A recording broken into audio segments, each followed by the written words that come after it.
Welcome back, boys. We got the first round of the playoff recap coming right at you. We had some high stakes, obviously, but not fitting for those high stakes. We had some not so dramatic finishes. However, we do have some entertaining fantasy football action to bring your way. And we do bring in owner of FaZe Kev and victor of the first playoff round, Kevin Heiligenthal, to come in and break down his matchup from these past 2 weeks, which was the most dramatic finish as well. So, Kev, welcome to the show. And why don't you go ahead and tell us how your boys were able to come out with this win and bring you to the championship? Trev, thanks for having me. It's obviously a really big pleasure. I know this is a big deal having to step in for Nick, but hopefully you drive something safe. So really the way that we kind of attacked this whole week was I just told the boys to just take it day by day and one game by one game.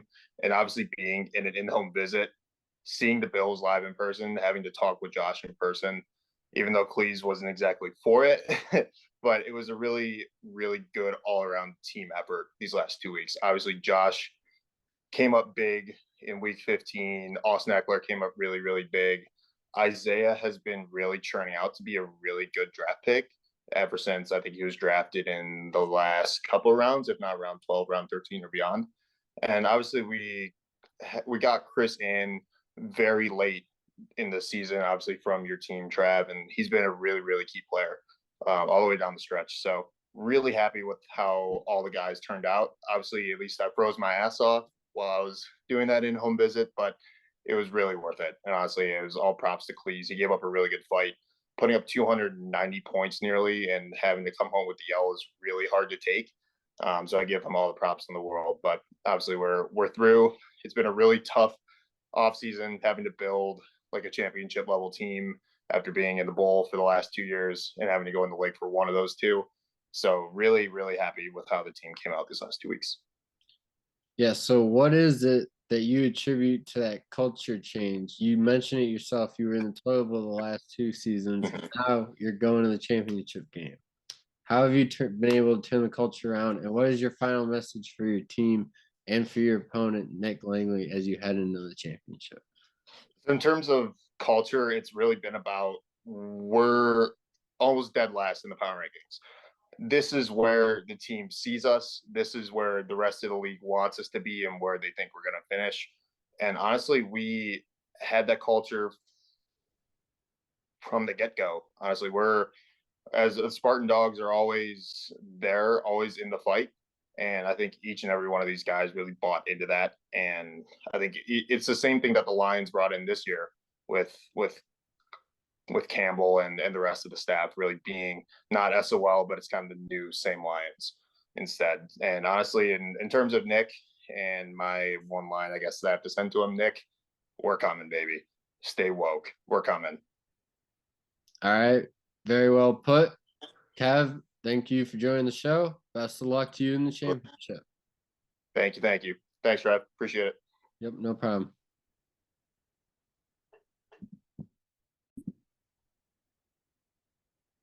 All right, boys. Upon further discussion, Kev is actually going to stay and co-host the rest of the show. So, Kev, welcome, and welcome to your co-hosting debut. Now to wrap up with Tyler here. As we pointed out, he had a very valiant effort. Second highest point total in the league with 289, but he would fall short. But you can't say that his players would not go out on their shield. Trevor Lawrence has really come along nicely in his second year in the NFL and first without Urban Meyer. 30 points for him in a big win over Dallas. CeeDee Lamb is also proven to be a good keeper pick for this team. 20 points added for him. A.J. Brown proven to be one of the few good first-round picks that anyone had in this league this year. 28 points from him, and then 22 points from the Eagles defense. So like we said, we gave it their all, but we know this franchise is disappointed. This is another year. They will not end up with the championship to their name. We know exactly how that feels over at our side, and we hope to see brighter days for you in the future, Tyler, but, not before we get our own championship. Speaking of which, moving on to the second game of the week, we had the Cleveland Steamers. They've been the best team in the league all year.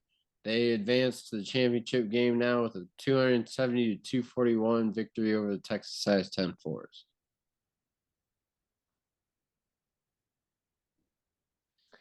Yeah, in terms of just Nick's team, I think that his team and mine are a lot alike where we go out and set a really solid like first week almost. I think we're both averaging around 135, 100 in between that range at least, about around 135 points, just to really set the benchmark for the other team and have them chase us.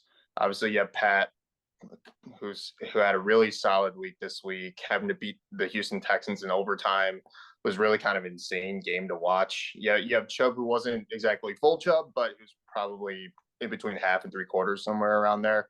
I know that he might have like an injury right now with his foot, so hopefully he comes back at full speed. And then Trav, if you scroll down, you see Diggs having a pretty solid day. Obviously, not exactly the best in terms of where he has done in the past, but it was also snowing in the middle of New York on Saturday, so you can't really have a really great day in the snow. We have Scary Terry, who had another pretty good day at the office, and then honestly, he had some really clutch points all the way up, coming from his defense too. So just an all-around solid day for Nick. I think that the way that just his team has been improving over the last few weeks and really been solid, it's just a really scary team to deal with in the championship. Yeah, they were carried a little bit by Mahomes, I think. He was the only one to like really torch me this week. But they did jump out to a 30-point lead after the first week. So we were, coming from behind. We ended up losing by about that much. So, over here, we're very disappointed. This turned out exactly like last season. We got really hot towards the end of the year, and then we lost our last three, including the first round of the playoffs. Hopefully, we will prove that this year is a little different heading into next year when we win the third place game against Glizz Mafia. But yeah, this one was just rough. Devontae, he just didn't do it for us in the playoffs. Only 5. Not a great week the week prior either. The Raiders offense, we've been talking about, those just randomly stall out. Proved to be the case again this week. And Deontay Foreman, only 0.9. That's just really not going to cut it. 10 carries for 9 yards is just not a sufficient run game by any means for any level of football, real or fake. Justin Fields had a great day. He's come along as a nice quarterback for us this year. And Christian McCaffrey did his thing. Kelsey, I would like to see a few more touchdowns to maybe, neutralize some Mahomes points on the other side. But he is still our captain. We are still proud of the leadership he showed all year. And then Broncos defense, they did have a solid day for us as well after our specialist struggled in week 14. We take this one on the chin. We're going to do some deep off-season research and reflecting and reevaluating of our front office and the decisions we make as we head into the auction era. So yeah, everyone be prepared. Glizz Mafia, be prepared. We're coming for third place. And we got to tip our cap to Cleveland Steamers. They've been the best team all year. They get the win over us. Best of luck to them and to you, FaZe, Kevin, in the championship. All right, moving on. Real quick, we're going to touch on the Mediocrity Bowl. I don't even remember these teams' names anymore. Sticky Mistakes is up on Can Pams by about 110 points. Can Pams did not even bother to start a quarterback this past week, so maybe that's a good idea to overcome that deficit. I don't know. Just spitballing ideas here. But yeah, that's about all anyone needs to know or care about the Mediocrity Bowl for now, at least. Maybe after, it's all said and done, we'll get back to it. Now looking ahead to the Toilet Bowl. First game we're going to cover here, PC Principal. They are a towel, but they will not need one this year. They escaped the lake as their destiny with a nice 264-240 victory over the Francy Feast. And first off, for PC Principal here, Joe Burrow, big comeback over the Buccaneers, 29 points, 4 touchdowns. Really nice day for him. The Bengals are really starting to click. We'll see if they're forced to reckon with in the playoffs, but they at least forced enough to get this team out of the toilet bowl. Kicker Evan McPherson, also from the Bengals, had a really nice day. Saints defense, nice day with 18. Tyreek with 19 points, including a touchdown, proven to be one of the best receivers in the NFL yet again.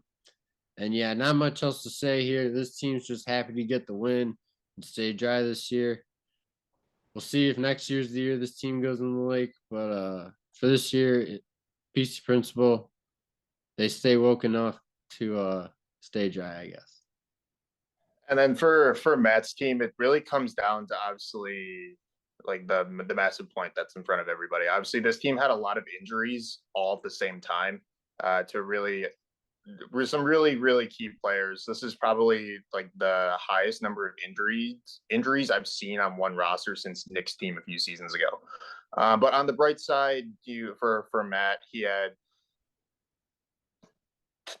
Derrick Henry going off. He finally looks like himself. It looks like he's starting to peak at the right time. You had Ramondre Stevenson, who had an injury scare last year, came in really nice this week with 26 points. For me, I think that was probably the pick of the year in the draft. I know that he was kind of not exactly a sneaky pick, but I know that he was kind of hidden among all the rest of the tier 4 RBs kind of this year. And even Matt had like a good time with his kicker. I mean, even his kicker came in for a few points there at the end, even for just a couple charity points. Obviously, for the squad, it's really unlucky. I think they had Coop at least on the ropes heading into this week, but obviously with all the injuries and trying to see where Kyler may end up is really hard to even try to hit it close, even though they didn't win. So obviously it's really unlucky that they have to end up in the last place game again. I can't speak for the other GMs, but for me personally, and it's not a knock against Blake, but I really hope this team avoids the lake this year. I really just think that just because of how unlucky they were, I really hope they avoid it. Yeah, I don't think anyone wants to see Matt have to jump in the lake back-to-back years. It would be kind of unfortunate. Well, we would be happy to see Blake jump in the lake because Blake's our rival. It would be unfortunate to see Blake jump in the lake, however, but someone's got to do it, and we wouldn't want to see it be Matt. That's all we have to say. I would also like to point out, Ramondre Stevenson, 26 points, but he kind of sort of cost the Patriots the game. Not as much as Jacoby Myers did, but he was the first one to lateral the ball and start the worst play in NFL history. So there is a little asterisk next to that 26. Oh, absolutely. Absolutely. And I know, Trev, we can't agree that Coop is a towel, so Matt does hold that over Coop's head. That's fair. All right. Moving on to our final game of round one. We had Wallace Pluto, 80 or whatever their name is. Wallace Pluto with a big win, 276 to 234 over the Philly Cheekles. They will also escape the lake and the toilet bowl. Dak and Saquon were the two big scorers for this team this past week, at least. Normally rivals on the field, but they would combine their forces on this team, 25 points apart each. Would help lead this team to victory. And then also Cleveland's defense would add 23 points to their own.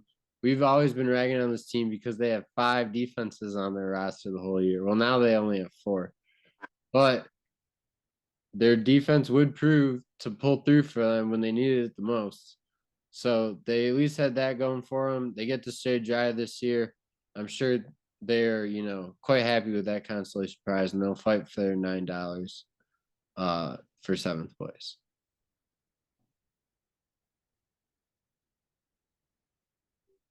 Yeah, and then for Blake's team, I think again it's kind of just been the constant theme all year where they have really high hopes heading into a week, and just kind of like Matt, where in terms of just luck, it doesn't exactly side with them. Obviously, you had Herbert only had 12 this week, and then obviously you had also had JT, who is out for the rest of the year. So we again, we really hope for some help there, at least on the health side of things. But this team was really carried by Zay Jones. Zay Jones had an absolute week. He was an absolute beast this year. What a clutch grab in agency this year for Blake. He was really the one to help take this team from potentially being in the lake to maybe sort of having a chance to stay out of it. So again, it's just When you put it like that, this team has a lot of good pieces at its core, and it's just high hopes, but not exactly helping to meet the expectation. And that's just it's luck sometimes. Obviously, you have JT who's injured. You have D Hop who hasn't been exactly trying to over the past couple seasons. He's been a top 10 guy in the league, maybe even top 5, and this year he's just cooled off a bit. So again, just at its core, it's a really, really nice group of players. Just the team in itself is not up to par, not yet, at least. all right. And with that, we will take you to the preview of the final championship rounds where everyone's ultimate fate will be decided. First matchup we will cover, we got 7th place game in the battle of the 2 South Park character logos. Wallace Pluto 84 taking on PC Principal. PC Principal did get the victory of the one time these teams met in the regular season in week 13.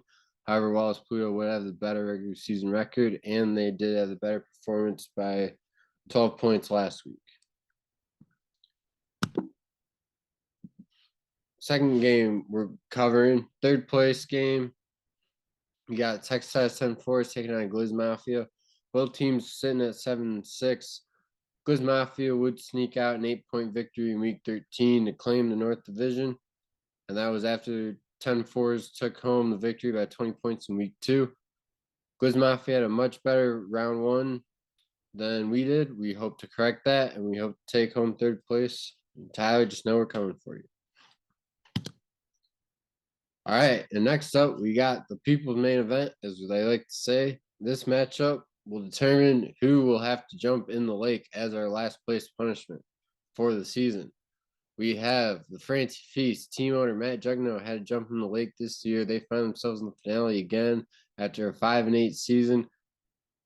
Taking on the Philly Cheekles, who have the Kim K award yet again. They seem to always find a way to get out of jumping in the lake. We'll see if they're able to sneak out a victory yet again. They finished the season at 3-10.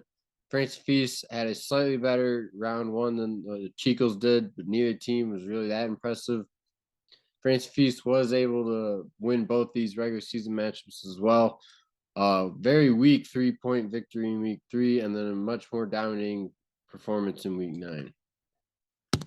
And finally, that takes us to our granddaddy matchup of them all, the championship between the 2 hottest teams we've had all season. Cleveland Steamers taking on FaZe Cav, both teams 10-3 this year. FaZe Cav had the much better round 1, 309 points to the Steamers 270. Both teams have really hot quarterbacks right now. Match with the 2 best fantasy quarterbacks, arguably, between Mahomes and Josh Allen. Regular season, this series was tied 1-1. FaZe Cav would win in week 3, and then Steamers would get their revenge in week 9. Steamers would have more points on the season, giving them the better seed overall. And yeah, best of luck to both these 2 teams and all the teams this week. We'll see where everyone finishes, see who's able to get that big shiny trophy, see who's jumping in the lake. Best of luck, boys. Peace out.